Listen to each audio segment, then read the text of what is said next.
On November 8, 1972, an aircraft took off over one of the most desolate and isolated stretches of the Canadian North. The plane was carrying two passengers who were in desperate need of medical attention at a larger city with proper medical equipment. However, later that evening, the plane never arrived at its destination, and the whereabouts of the plane and crew wouldn't be known for some time afterward. When it was finally learned what really happened, it was far more horrifying than anyone could have imagined. As always, viewer discretion is advised.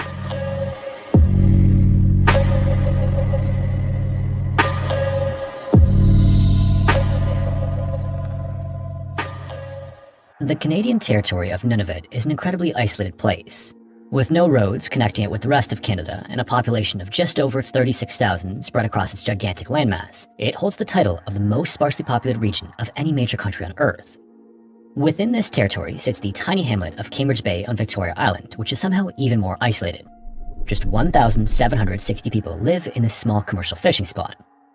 On top of the isolation here, winter temperatures drop to a staggering -35 degrees. And from late November to January, the sun sits below the horizon in the long polar night. Residents here, who are mainly indigenous, can go for months without seeing daylight, instead living their lives by the glow of the magnetic auroras. People also rarely, if ever, leave the island, with generations of families having resided here, entirely cut off from the rest of the world.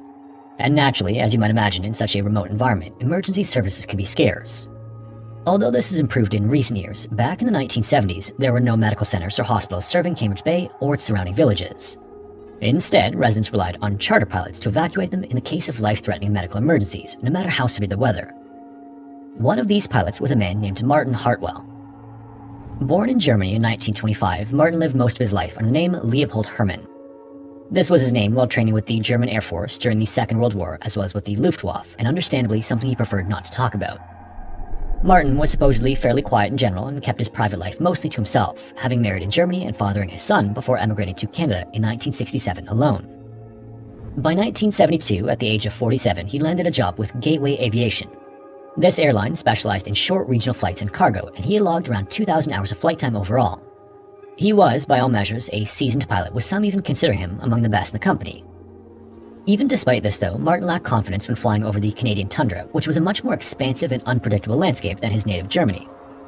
Things were much more eerie in the vast emptiness, not to mention challenging weather and low visibility made winter flights particularly dangerous. And although they were a reputable airline, Gateway Aviation allegedly had a habit of pressuring pilots into accepting flights they weren't ready for, supposedly leading to several crashes in the months leading up to November of 1972. On November 8, 1972, Martin arrived in Cambridge Bay after dropping off some prospectors at a nearby lake. He was then due to fly onto Swan Lake near the Arctic coast, but bad weather left him stranded for a little longer than anticipated. So without plans, he settled down for a quiet afternoon, or at least he did, until he received news that required his urgent attention. A flight had just arrived from nearby Spence Bay, and its passengers desperately needed a pilot to transport them to the neighboring territory's capital, Yellowknife. Judy Hill, a 27-year-old British nurse, was escorting two patients. A heavily pregnant 25-year-old Inuk woman named Nimi, and her nephew, a 14-year-old with severe appendicitis named David. These patients were extremely high risk, and without evacuation, Judy worried the conditions would decline rapidly. Nimi had gone into premature labor, and having already lost 2 pregnancies due to complications, it was critical that she be seen in a hospital as soon as possible. And David was also getting worse, his condition having progressed over the past few days to near constant stomach cramps and vomiting. So, despite the weather, they needed a pilot who would make the effort anyway. Martin then weighed up the opportunity. It was a particularly icy day with snow coating the ground, and as the afternoon wore on, he knew that night would make for even more challenging conditions.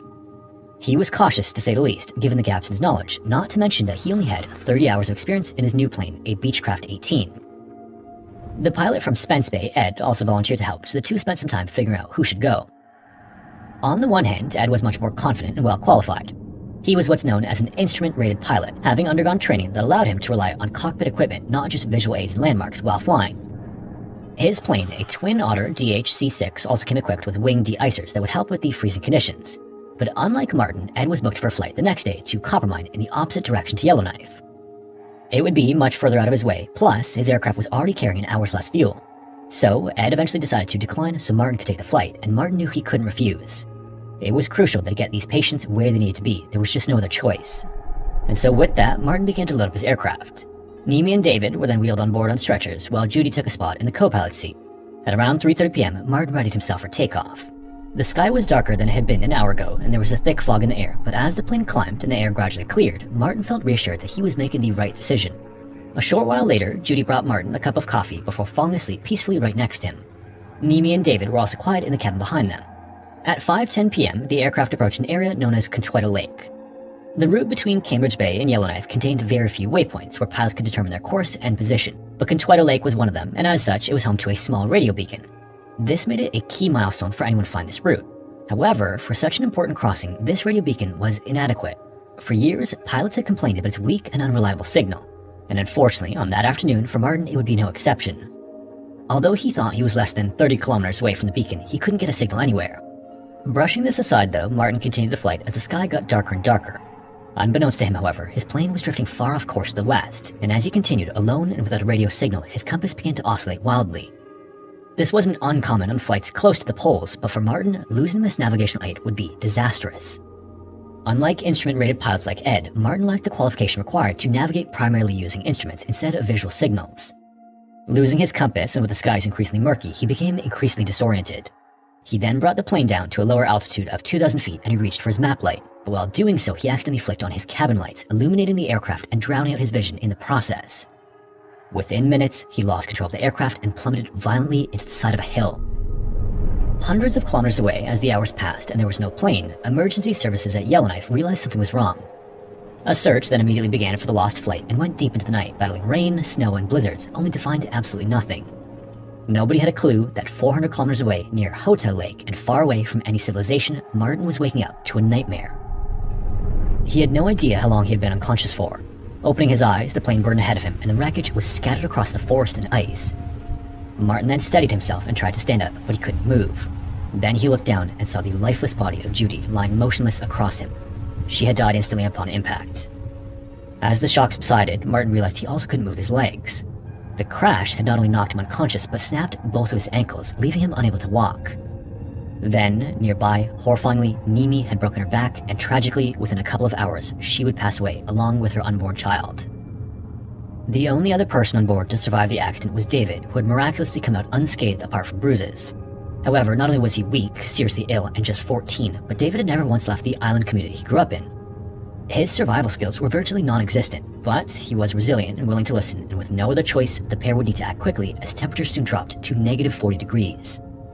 On that first night, David managed to construct a shelter from pieces of tarp, fir trees, and sleeping bags from the plane. Under Martin's instructions, David then gathered wood and chopped it to get a fire going to warm them. The next day, they took stock of what supplies they had. Fortunately, the plane came equipped with a survival kit which contained, in addition to the sleeping bags, a set of rations that was about enough food to last 4 people 10 days. There were 6 cans of corned beef, 4 packets of chicken noodle soup, 12 stock cubes, 350 grams of rice, around 5 powdered potatoes, glucose pills, and a dozen small packets of raisins. And this was in addition to the food the other passengers had been carrying, as Judy herself had taken a small supply of sandwiches on board. Given that there were only 2 of them, David and Martin could likely use these provisions to extend their survival time to around 3 weeks at the absolute maximum. But although they had a decent amount of food, the main problem would be the quickly approaching and absolutely brutal Arctic winter. And to top it all off, little did the 2 know that the emergency transmitter, which was scheduled to go off in case of an emergency, hadn't triggered. So although a search team was out there looking for them, it was entirely in the wrong direction. And as the days went by with nothing to go on, they would soon begin to reconsider their options. A few days into the search, Martin's girlfriend, Susan Haley, flew over from Edmonton to volunteer as a spotter on one of the planes. They hadn't been dating long, and she was much younger than he was, having met after he immigrated to Canada. Along with her father, she encouraged the team to keep going no matter the odds. At the end of the first week, and with nothing sighted, the pilots agreed to broaden the search area to include hills along the Arctic coast as well as the forest near Yellowknife.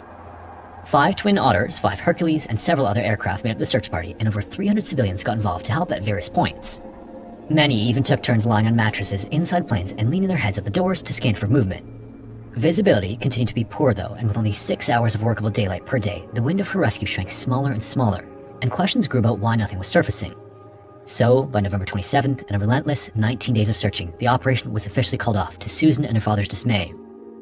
It had cost nearly $2 million Canadian dollars, breaking records as the most expensive search and rescue operation in Canadian history. But despite Susan's devastation, she knew inside that Martin was still out there, doing whatever he could to survive. Meanwhile, 20 days into their time in the forest, money and aircraft availability weren't the only things that had run out. Martin and David's rations were gone. David did what he could to source food, collecting moss, lichens, and tree bark, and setting traps and snares to catch animals, though these were largely unsuccessful. He melted snow for water, and in their desperation, the 2 even resorted to eating candles from the plane, melting them down and consuming the wax. A pack of cigarettes left behind on the plane provided a little distraction for the two survivors, who would chain smoke and talk late into the night to keep up morale. As the situation grew more dire, David knew he needed more than just the basics if he wanted to make it out of there alive. He was rapidly getting weaker, and having virtually run out of food, he needed to make use of the environment before weakness would completely overcome him. Among the belongings left on the plane were actually a bunch of fishing supplies. But although they had crashed near Hotel Lake, the pair were actually unaware of this, and so these supplies had sat there unused, with David mulling over what to do with them. Eventually, in the last few days of November, he decided to take action. He then took some provisions from the camp and made his way through the bush in search of any lake nearby. In his search, cold, lost, and without navigational equipment, he strayed further and further from the wreckage. With no sign of water in any direction, he eventually had no choice but to turn back. 51 hours later, David re-emerged, still starving. Tragically, on December 1st, 1972, David died of starvation, with official reports listing his cause of death as despair and malnutrition.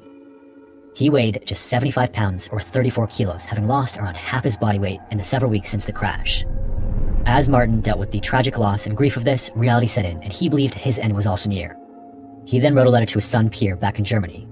He intended for this to be his legacy, as well as seemingly an apology for abandoning him all those years ago. It read, quote, "When you receive this letter, I will be dead. I've had an accident on November 8th, 1972, and I'm still laying in the bush with broken legs. I have no more food. Please forgive me for my sins. I love you, my only son. Please contact Miss Susan Haley, care of Department of Philosophy, University of Alberta, Edmonton, Alberta. She was, for the past year and a half, a close companion. There are savings in the Imperial Bank of Commerce here in Yellowknife and Edmonton. You should have $3,000, and Susan the rest, that she may pay her debts and the unpaid ones with the court. I am wishing you all the best, and remember me. In my heart, I was not all that bad." And with that letter written, Martin Hartwell laid down to die, his mind and body finally giving in to the wilderness and losing all hope. Despite Martin's desperation though, Susan on the other hand was undeterred. She still had a little more fighting spirit left in her and was not planning to stop until Martin was back home. With her father by her side, she begged the search team to resume their efforts. There were some strange clues that seemed to indicate Martin's plane was still out there. Over the initial 3-week search, at times, aircraft would briefly land upon a distant signal that would then vanish as quickly as it had appeared. It wasn't substantial enough to provide a fixed location, but still, something was out there, and with much persuasion, the team agreed to pick up where they left off in the early days of December. On December 7th, an unrelated aircraft also came upon it, but after circling around, failed to find the source. By December 9th, 2 Hercules planes were on the trail of this mystery signal, and eventually pilot Ken Moody spotted something in the tundra. He then sent down 2 paratroopers, as well as a box of food, for the lone survivor, fearing the others had died in the weeks prior. However, they discovered that something much more tragic had transpired. Trekking through the snow and ice, it took the 2 men over an hour to reach Martin. He was entirely alone, but in the distance, rescuers saw something that shocked them to their core. At first, they were confused. It looked like a caribou or something, but as they got closer to the camp, they realized the true horror of what lay in front of them. It was instead one of the other passengers, Judy, who had a substantial amount missing from her body. An axe was also propped up beside her. As they approached, Martin said to them, quote, "Welcome to the camp of a cannibal. The others are all gone, I'm the only one left." He had, in absolute desperation, been subsisting on the only food left since the aircraft's rations ran out. This was roughly for the past 10 days, though he hadn't touched the bodies of Mimi or David. Even more surprisingly, as a long-term vegetarian, Martin explained that he had discussed his decision with David and suggested the boy eat some too, but he adamantly refused. It was then that he knew that David wouldn't make it. This was the only way out. And in the end, it was what had gotten him rescued a full 31 days after he had crashed his plane into the bush. He would then be airlifted to the hospital and given another chance at life. David, on the other hand, was killed by his own kindness. Not only did he refuse to consume the others, but his dedication to Martin also played a part in his passing. Doctors confirmed he likely would have lived longer had he not used most of his energy in helping Martin hunt, eat, and ultimately stay alive. In the aftermath of the crash, an inquest took place, though Martin did not attend and was instead represented by a lawyer, preferring to stay out of the limelight, and especially as the public caught wind of his story and rumors began to spread. The inquest concluded that Martin had not been qualified for the flight as a non-instrument rated pilot with only minor night flying experience. His aircraft too was not adequately equipped, and with the unreliable beacon, this was enough to create an environment in which a crash was all but inevitable. The beacon at the lake was then doubled in power in response to prevent any further incidents, and Martin's license was revoked. The airline, Gateway Aviation, was also found culpable for failing to implement strict enough policies, with its reputation eroded in the process. For too long, they had taken the attitude that crashes were the responsibility of the pilot, but in this case, it was clear that stricter supervision around flight rules, including not permitting non-qualified pilots to fly in conditions needing instrument flight rules, would have made a significant difference. Martin would eventually get his license back and had a career of relatively uneventful flying, with the sole exception of a crash in October of 1987 that left him stranded in the bush again for 2 days. This time though, there were no fatalities. He then lived out the rest of his life with Susan, who he eventually married, generally keeping out of the public eye before dying at the age of 88. Judy's body, meanwhile, was taken to Banff, where she was cremated and her ashes were scattered by her boyfriend. A memorial fund in her name was also established, with money raised used to train nurses. Nimi left behind a 2-year-old daughter, Denise, who was raised by her grandparents in Spence Bay, who greatly misses her mother, as well as the sister she never got to meet. She and David were buried in a private plot in Edmonton. 14-year-old David Kutuk was remembered as a hero, his selflessness forever immortalized by his posthumous awarding of the esteemed Meritorious Service Cross, given to those who bring great benefit or honor to Canada or the Canadian Forces. And although Martin Hartwell's name is most often associated with this story, it's David who should ultimately be remembered. It was David who facilitated Martin's survival, David who trekked to the bush to bring him food, David who kept him company and ensured he made it home, and David who lost his life in the process.